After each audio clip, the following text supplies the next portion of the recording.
What's good, y'all? It's Drew here, back with another video.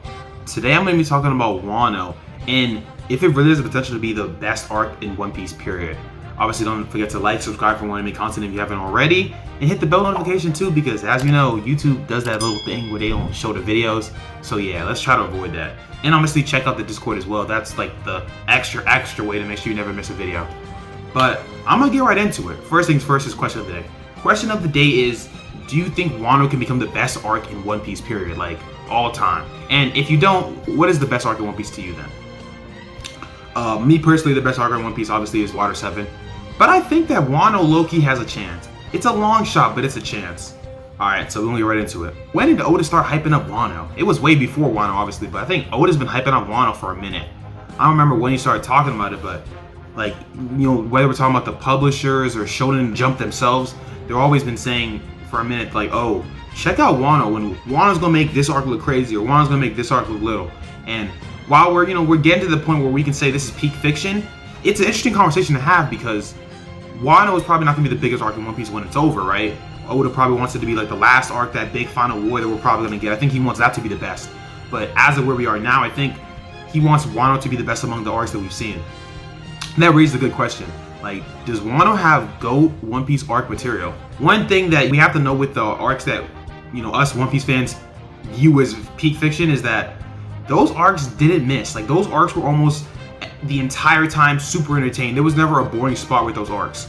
So the arcs that I feel like people always say are like peak fiction for One Piece are Water 7 and Marineford. To me, are pretty much widely considered like the best arcs in One Piece. Most people have one of the two. Looking at Water 7 and Marineford especially, there was never really a dull moment. Now obviously that's kind of an exaggeration, but the whole point is there were never pretty much a point in which multiple arcs, you know, you were bored out of your mind. Because let's talk about Water 7 real quick. Water 7, the beginning of it, where's Robin? She leaves off the crew. Okay, Luffy versus Usopp. Okay, Galley Law, the evil people are in Galley Law. Okay, Luffy versus Lucci. Okay, Zoro versus Cobb. Like, consistently, there was consistent heat. It was almost really no breaks. Marineford is probably the best example.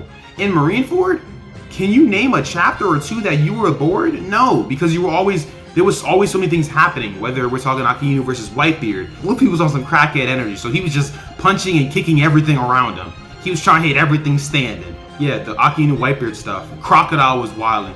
Dofi, you know, Dofi's a GOAT, and that's one of the reasons why Dofi was a GOAT, because of what he was doing in Marineford. He was wilding out. Then we got Marco, Jozu. Like, it was just, like, when I talk about chaos, Marineford is probably one of the best war arcs for that reason. Like, it was so chaotic, and yet you never really got lost in the sauce. You know, one thing that Wano has that the other two arcs, you know, don't have, which is obviously a negative thing, is that there are times in Wano that, in my opinion, they were kind of dry. Like, shout out my little brother, obviously, but I remember watching like Wano, the anime, like between Luffy actually landed in Wano, that stuff with Tama, that early on stuff, it was kind of dry. I remember watching those episodes and I was like, bro, I was literally not trying to watch One Piece. It's One Piece, G, and I was like not down for it. So that tells you that it was kind of dry. If Wano wants to be the best arc in One Piece, you know, it would have helped if it didn't have a dry spot or a dry spell like that. So that obviously sucks. But my thought process is maybe if Wano can reach heights that even Marineford and Water 7 couldn't reach, you know, the fan base could look past it and be like, all right, well, you're the GOAT arc now. Obviously, a couple things help. One thing that helps is that the stakes are way higher. Marineford was crazy because we were looking at one Yonko. So far in Wano, we're probably maybe 3/4 of the way through Wano, maybe. And we already have seen 2 Yonko. Yeah, two of them things. With one being the proclaimed strongest creature in the world. So right off the bat, like, yeah, it's a different ball game. Now, obviously, the stakes doesn't mean it's a better arc or it's gonna be better, but we obviously seen, you know, better. I'm not gonna say better feats, but the potential is there for it to be a lot crazier of stuff. We honestly haven't seen the best of either Kaido or Big Mom, and yet I don't want to say the fighting's better, but if we got like a, you know, one-on-one with Luffy and Kaido, and shout out, you know, spoiler alert for all the people that are anime onlys or not caught up with the latest chapter. I'll give you 3 seconds again, but yeah, in the last chapter, Luffy and Kaido fought, and Luffy kind of got dropped off. But we're all pretty much we know One Piece. We can all assume that Luffy gonna come back on the ledge at some point. But if Luffy and Kaido have that fight, and that fight has the potential to be the best fight in One Piece as of right now. That fight has the potential to blow out Whitebeard versus Aki Inu, blow out Luffy versus Lucci. Bro, we talking heavy hitters. So Wano has a lot of things setting up.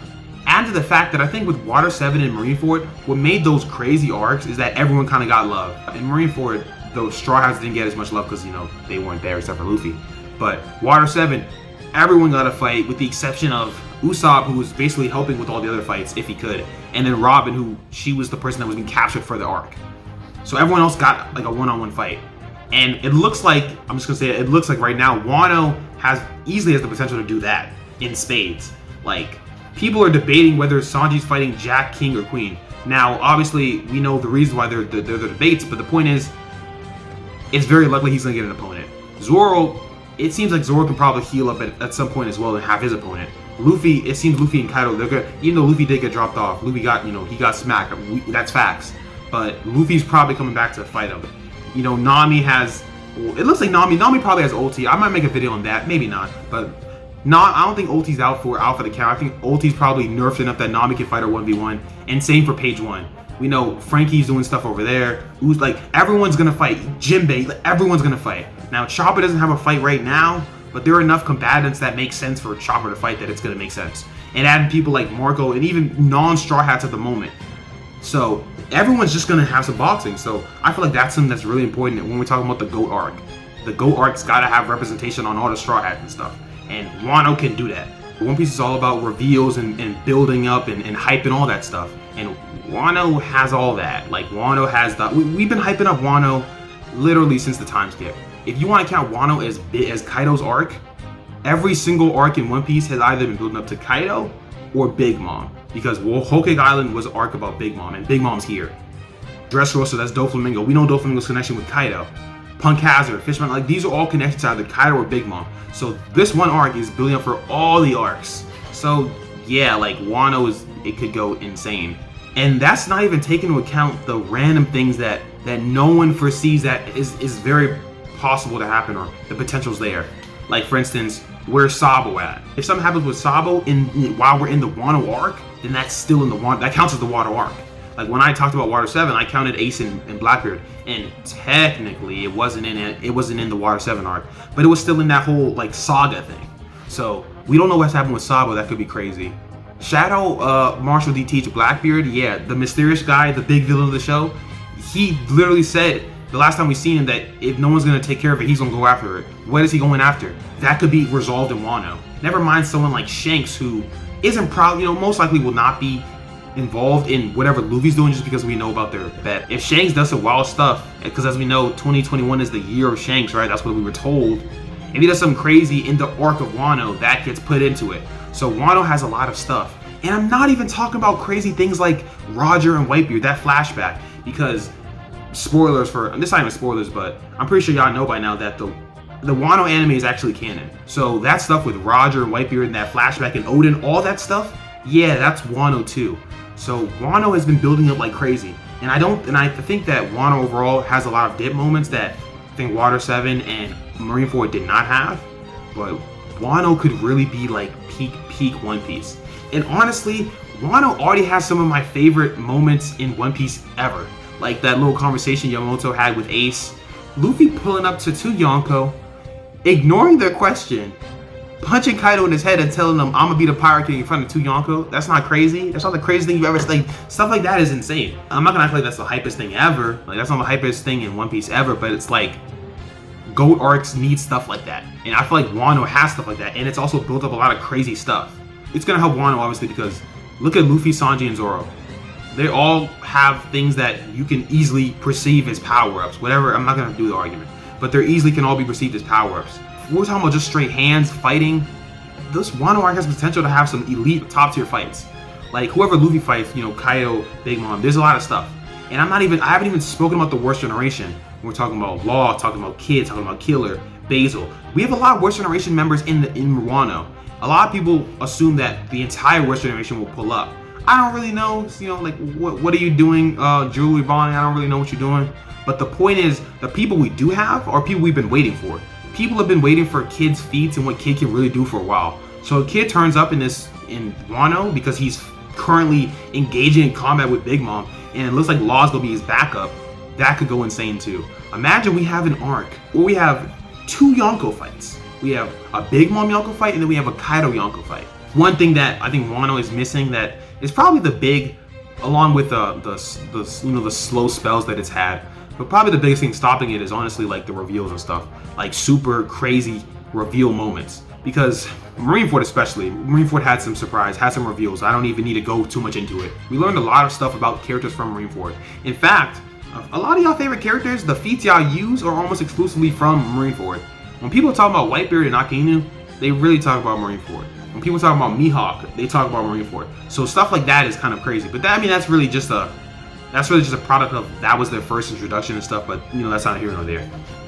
The point is Marineford and even Water 7 had reveals, because Water 7, we had that conversation with Garp and Luffy, and Garp talked about his relationship with Luffy, and we learned about the Yonko. We learned about, I don't think we learned about the admirals there, but we learned about the Yonko, the world government situation, like how it was structured, and we learned about Dragon. And Wano might not have that many bombshells as those 2 arcs, but there are a lot of stuff that we don't know. Like, first of all, we don't know. I mean, there's countless things we can learn. Like, there's countless things that are related to the stuff with, Wano. We could learn about the devil fruits. Like, it's a lot of stuff that could be building up. The Will of D, we know Law's obsessed with that. Also, someone that I somehow didn't even mention, CP0 is just chilling in one of the floors of Onigashima. Like, they're just chilling there. That's not mysterious to you? Never mind their reasoning or anything, but they also hold mad secrets too. So Wano really has all the tools to be the best One Piece arc ever. And I'm really just hyped because I know it's gonna go crazy. So I guess the real question at the end of the day is, do you think Wano has the potential to be the best arc in One Piece? And I feel like if they set up everything they have to do, like execute perfectly enough, they could do it easily. I think Wano could surpass Water 7 and Marineford. And I don't think that's a hot take. I know there are things in Wano that are happening that people dislike, right? Like Sanji's current treatment was pretty bad, right? With the Black Marine scene, people were tired of that, especially with how he was treated in Time Skip. And for instance, someone like Big Mom was gonna get, after that whole Tom situation, they were like on her case. And those are not great things, don't get me wrong, I'm not even gonna cap. But I just feel like, first of all, I think both Sanji and Big Mom can still come out of this arc looking better than they came in this arc with. Especially if Sanji fights like a king or a queen. I think Kid's gonna get a lot of respect too, but if Big Mom goes crazy and like does some crazy stuff we never seen, and she comes out looking better, like she could come out looking way better than even someone like Kaido. People are kind of like looking past some of those things. I think that, and it's at a pretty good trajectory right now. Like, I would not, like, honestly, I wouldn't be surprised if at the end of Wano, we would be saying, yeah, Wano is the best arc in One Piece. Like, I wouldn't be surprised at all. But overall, just let me know what your thoughts on Wano are. Do y'all think that Wano's, like, it has a potential to be the GOAT? Do y'all think it's, like, top 3, top 5, top 10? Or do y'all think Wano sucks? But let me know what you guys think down below. But I'm out, so peace.